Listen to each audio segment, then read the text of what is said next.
এই আওয়ামী বেয়াদব লীগের হাসান মাহমুদ, যাকে তার সভানেত্রী বলেছেন যে ওরা কি বিশ্বের সেরা বেয়াদব। একটা আইনমন্ত্রী আছে আওয়ামী বেয়াদব লীগের, আরেকটা বড় বেয়াদব। এই বেয়াদবটা এখন ডাক্তারি করা শুরু করেছে। এই ঠাকুরমার ঝুলি থেকে সম্মেলন বের হয়, এই ঠাকুরমার ঝুলি থেকে প্রতিরোধ বের হয়, এই ঠাকুরমার ঝুলি থেকে বিরোধী বের হয়। আবার একটা অ্যাসোসিয়েশনের বিরোধীর ভাবে সমর্থন দিয়ে বিবৃতি দেয়। আরেক দফা এখন করার রোধ অপেক্ষা করছে। এই উপেক্ষা এই আওয়ামী লীগ সরকারকে বাংলাদেশের মানুষ করছে গত 15 বছর ধরে।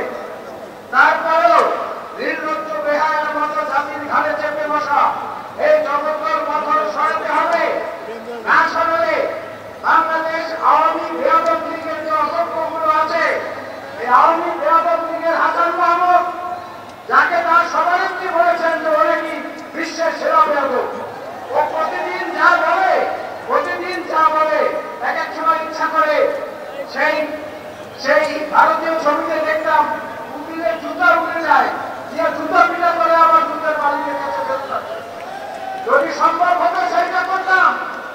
একটা আইনমন্ত্রী আছে আওয়ামী বেয়াদব লীগের, আরেকটা বড় বেয়াদব। এই বেয়াদবটা এখন ডাক্তারি করা শুরু করেছে। এই ডাক্তার জাহিদ ভাইদের ভাগ মারা শুরু করেছে। ওই বেয়াদব পরে সেখানে বেগম খালেদা জিয়ার সুস্থ চিকিৎসা হচ্ছে, এই জন্য তিনি ধীরে ধীরে সুস্থ হয়ে উঠছেন। আইনমন্ত্রী সবচেয়ে বেশি বেআইনি কথা বলে। আমি বলেছিলাম কোন এক মিটিংয়ে, আমরা ছোটবেলায় ঠাকুরমার ঝুলির গল্প পড়েছি। ঠাকুরমার ঝুলির মধ্য থেকে রাক্ষস বের হয়, দত্ত বের হয়, পরি বের হয়, জিন বের হয়। আর আমাদের দেশে একটা ঠাকুরমা আছে, এই ঠাকুরমার ঝুলি থেকে পাপিয়া বের হয়, এই ঠাকুরমার ঝুলি থেকে সম্মেলন বের হয়, এই ঠাকুরমার ঝুলি থেকে প্রতিরোধ বের হয়, এই ঠাকুরমার ঝুলি থেকে বিরোধী বের হয়। আবার একটা অ্যাসোসিয়েশনের বিরোধীর ভাবে সমর্থন দিয়ে বিবৃতি দেয়, সাংবাদিকদেরকে হুমকি দেয়। এই অসংখ্য আওয়ামী বেয়াদব লীগের খপ্পর থেকে দেশকে বাঁচাতে হলে যার উপস্থিতি অপরিহার্য দেশনেত্রী বেগম খালেদা জিয়া।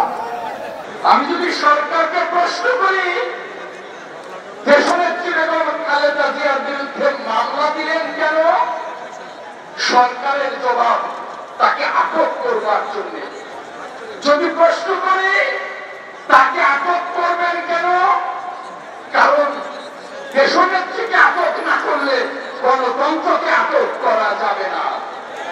যদি প্রশ্ন করি গণতন্ত্রকে আটক করবেন কেন, তাহলে জবাব দেশনেত্রীকে আটক না করলে গণতন্ত্র এবং মানুষের ভোটের অধিকারকে হরণ করা যাবে না।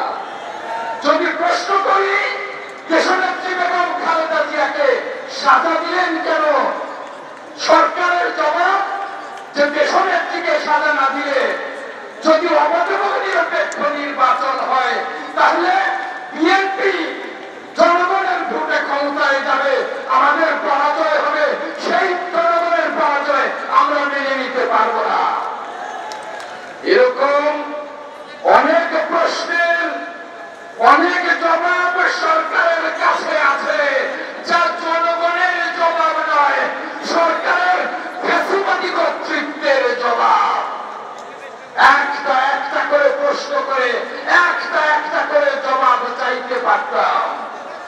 ইতিমধ্যেই বলেছেন বক্তব্য সংক্ষেপ করতে হবে, তাই বলে যাচ্ছি জগদীশ্বর আন্দোলন সামনে আসছে। বিএনপির মাননীয় চেয়ারম্যান দেশনায়ক তারেক রহমানের নেতৃত্বে সেই অগ্নিঝড় আন্দোলনে যেমনি দেশনেত্রী বেগম খালেদা জিয়াকে মুক্ত করব গণতন্ত্র এবং মানুষের ভোটের অধিকার ইনশাআল্লাহ। আল্লাহ হাফেজ।